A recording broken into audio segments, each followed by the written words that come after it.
Halo para pendengar, dimanapun kalian berada. Beberapa waktu lalu, Kadokawa baru aja merilis sebuah video perayaan 10 tahun Overlord untuk penonton di luar Jepang. Ini adalah acara yang dibuat untuk merayakan 10 tahun perilisan novel Overlord Volume 1 yang rilis pada tanggal 30 Juli 2012. Dan per tahun ini, yaitu tahun 2022, Overlord sudah berumur 10 tahun. Acara ini diisi oleh seiyunya Kokyotos, Demiurge, Albedo, Mare, dan juga Aura. Sedangkan seiyunya Ainz dan Shaltir tidak ikutan. Nah, di video itu ada dua segmen yang cukup penting, yaitu segmen Q&A dengan Maruyama dan segmen pengumuman Overlord The Movie. Lalu ada segmen lagi yang lumayan menarik, yaitu para voice actor bermain peran. Nah, demi video ini, gue udah merangkum beberapa hal penting yang ada di live itu. So, langsung aja, mari kita mulai dari Q&A dengan Maruyama. Buat kalian yang gak tahu, Maruyama adalah tipe orang yang tidak mau identitasnya terungkap ke publik. Mirip-mirip kayak YouTuber yang gak mau facecam. Bahkan, pernah ada satu momen di Jerman di mana Maruyama mengisi acara di sana sambil menggunakan topeng. Ini yang jadi alasan kenapa di acara ini Maruyama sama sekali nggak muncul dan Q&A-nya hanya ditampilin dalam bentuk tulisan. Di acara ini, Maruyama menjawab 5 pertanyaan para fans dan bakal gue sebutin satu persatu di sini. Pertanyaan pertama, ada yang bertanya, hal apa yang pertama kamu pikirkan ketika ngebuat karakter baru? Maruyama menjawab, hal pertama yang dilakukan adalah menentukan level dan kelas karakter itu terlebih dahulu. Barulah setelah itu, Maruyama akan menentukan apa yang bisa dan tidak bisa karakter itu lakukan. Pertanyaan kedua, ada yang bertanya mengenai sepatu macam apa yang Ainz pakai. Gua tidak tahu ini orang muncul dari mana dan gimana ceritanya dia bisa notice kalau Ainz pakai sepatu. Padahal gua cukup yakin mayoritas dari kita semua, termasuk gua sendiri, nggak ada yang nyadar kalau Ainz pernah pakai sepatu. Nah, Maruyama menjawab, menurut dia pribadi, Ainz itu menggunakan sepatu sihir yang kokoh atau kuat, mirip-mirip seperti sepatu untuk mendaki. Tapi hal ini bisa saja berubah jika ada ilustrasi yang baru. Jadi, nanti biarkan Sobin Sensei yang mengurusnya. Nah, buat yang gak tahu, Sobin Sensei adalah orang yang membuat ilustrasi novel Overlord. Dan juga dia adalah orang yang menggambar semua gambar di ending musik anime Overlord. Lanjut pertanyaan ketiga. Pertanyaan yang satu ini gak kalah berfaedah. Ada yang nanya, di anime Jerniff terlihat kehilangan banyak rambut. Apakah ada sihir yang bisa digunakan untuk menumbuhkan rambut? Maruyama menjawab, sihir untuk menumbuhkan rambut adalah sihir tingkat tinggi. Jadi sepertinya sulit bagi Jerniff untuk bisa mempelajarinya. Rambut itu tidak rontok akibat faktor eksternal, tapi karena memang sudah umurnya. Jika saja Jerniff cukup kuat untuk menggunakan sihir tier 5 dan menggunakan kemampuannya untuk mempelajari sihir untuk menumbuhkan rambut, maka itu sepertinya adalah tindakan yang cukup cerdas. Nah, di sini Maruyama mengonfirmasi kalau rambutnya Jerniff rontok bukan karena faktor stres ataupun kena mental akibat kemunculan Ainz, tapi karena memang sudah waktunya untuk rontok. Kalau kalian baca volume 9, Jerniff ngomong kalau semua emperor atau kaisar sebelum dirinya semuanya mempunyai rambut yang tipis. Jadi bisa dibilang perkara rambut rontok adalah masalah turun-temurun bagi para kaisar termasuk Jerniff. Nah, Maruyama ngomong kalau Jerniff harus bisa menggunakan sihir tier 5 jika dia ingin mempelajari sihir penumbuh rambut. Yang mana sihir tier 5 dapat dipelajari jika seseorang berhasil mencapai level 29 hingga 35.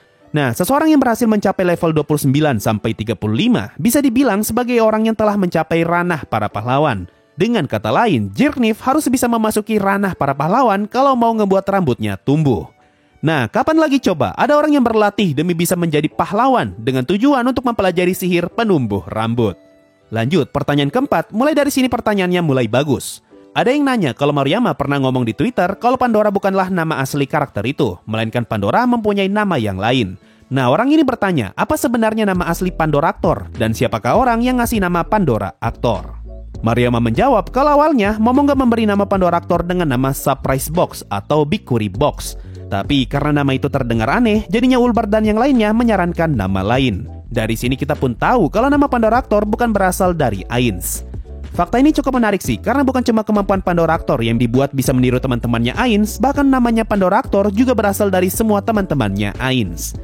Dan pertanyaan terakhir, ada yang bertanya, apakah Maruyama sudah menentukan akan seperti apa Overlord berakhir? Maruyama menjawab, semenjak dia pertama kali menulis novel, dia sudah tahu akan seperti apa ceritanya berakhir.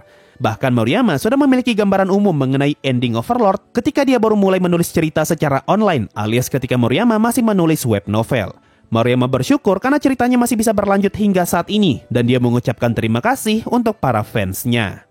Ya intinya, pertanyaan ini dan juga jawabannya Maruyama semakin mempertegas kalau cerita Overlord tidak lama lagi bakalan berakhir. Meskipun ada banyak perubahan rencana, mulai dari 22 volume, lalu jadi 18, dan berkurang jadi 17, dan sekarang jadi 18 lagi, tapi ending yang coba Maruyama siapkan sepertinya sama sekali tidak akan berubah. So, kita hanya bisa menunggu paling cepat 2 tahun lagi sebelum novelnya berakhir. Tapi kalau anime sih paling cepat 3 tahun dari sekarang. Nah itu tadi semua Q&A yang ada di acara perayaan 10 tahun Overlord. Sekarang mari kita lanjut ke pengumuman movie Overlord. Pada hari itu, mereka merilis visual key Overlord movie untuk publik, yang terlihat dengan sangat jelas kalau movie Overlord nanti akan berfokus di volume 12 dan juga 13. Pengumuman tentang movie Overlord sebenarnya sudah ada semenjak tahun lalu, bersamaan dengan pengumuman Overlord Season 4. Dan pada saat itu juga sudah diumumkan kalau Overlord movie bakalan mengadaptasi cerita di Holy Kingdom. Tapi pada saat itu, kita masih belum tahu nih, apakah mereka akan mengadaptasi utuh Arc Holy Kingdom atau cuma sebagian. Barulah setelah Season 4 muncul, akhirnya kelihatan kalau movie Overlord akan mengadaptasi utuh cerita di Holy Kingdom, dan Season 4-nya bakalan langsung lompat ke volume 14.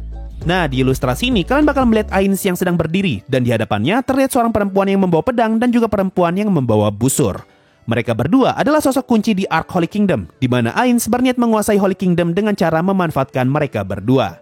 Nah, perempuan yang membawa pedang bernama Remedios Custodio, yaitu paladin terkuat yang ada di Holy Kingdom. Dan perempuan yang membawa busur adalah Neya Baraya, yaitu seorang squire dari Holy Kingdom.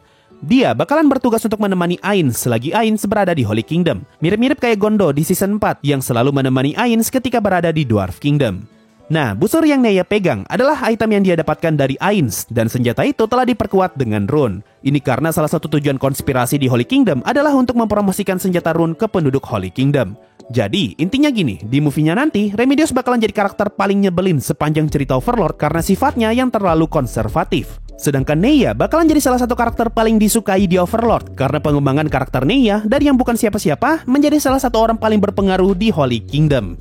Nah, kalau kalian nonton live perayaan 10 tahun Overlord sampai selesai, kalian bakal melihat pengisi suaranya Demiurge yang ngomong kalau dia sangat menantikan perilisan movie terbaru Overlord. Di movie itu, Yaldabaoth memainkan peran yang sangat besar dan dia tidak bisa ngomong banyak selain ngasih tahu kalau kalimat "It's a good weapon" atau "ini adalah senjata yang bagus" bakalan jadi keyline di movie-nya nanti.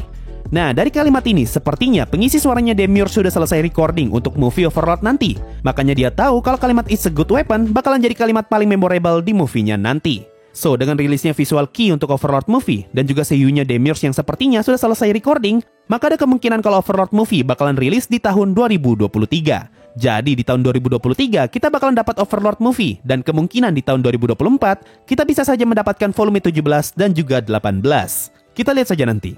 Satu-satunya harapan kita saat ini adalah semoga saja Overlord movie bisa masuk resmi di Indo. Jadi kita bisa nonton movie Overlord secepat mungkin. Karena kalau movie-nya nggak masuk resmi di Indo, ini berarti kita baru bisa nonton versi petaninya di tahun 2024 nanti. Dan topik terakhir yang pengen gue bahas di video ini adalah mengenai segmen para seiyu yang saling bermain peran. Di sini ceritanya mereka sedang melaksanakan rapat yang ke-365 untuk ngebahas mengenai penerusnya Ainz haruslah orang yang seperti apa. Dan rapat ini dipimpin oleh Kokyotos. Karena ini adalah rapat yang membahas mengenai penerusnya Ainz alias anaknya Ainz, makanya mari ngomong kalau topik ini bakalan mengarah ke siapakah orang yang akan menjadi istrinya Ainz. Lalu Aura ngomong kalau kandidat istrinya Ainz hanyalah Shaltir dan juga Albedo. Albedo pun ngomong kalau dialah orang yang akan menjadi istrinya Ainz, yaitu sang ratu pertama, karena menurut dia istrinya Ainz haruslah orang yang bisa mengurus kerajaan.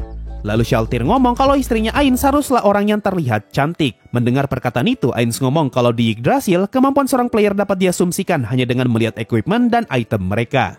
Aura dan Mare kemudian ngomong kalau mereka ingin Ainz mempunyai anak yang baik hati. Ini karena Aura kepengen bermain dengan anak itu seharian, dan Mare kepengen bacain buku bergambar untuk anak itu. Lalu, sisi om-omnya Kokyotos tiba-tiba muncul, dan Kokyotos ngomong kalau dia kepengen ngebesarin anaknya Ainz sebagai seorang warrior. Dan terakhir, Demiurge ngomong kalau yang dibutuhkan oleh anaknya Ainz adalah kebijaksanaan. Nah, setelah ngomong cukup panjang, ujung-ujungnya rapat ini tidak menghasilkan apapun, dan rapat ini pun ditunda. Lalu akan dilanjutkan lagi dengan topik yang berbeda, yaitu ngebahas mengenai siapa yang akan menjadi istri pertama, istri kedua, bahkan istri ketiganya Ainz. Lalu mereka juga kepengen ngebahas mengenai topik pendidikan untuk anaknya Ainz nanti.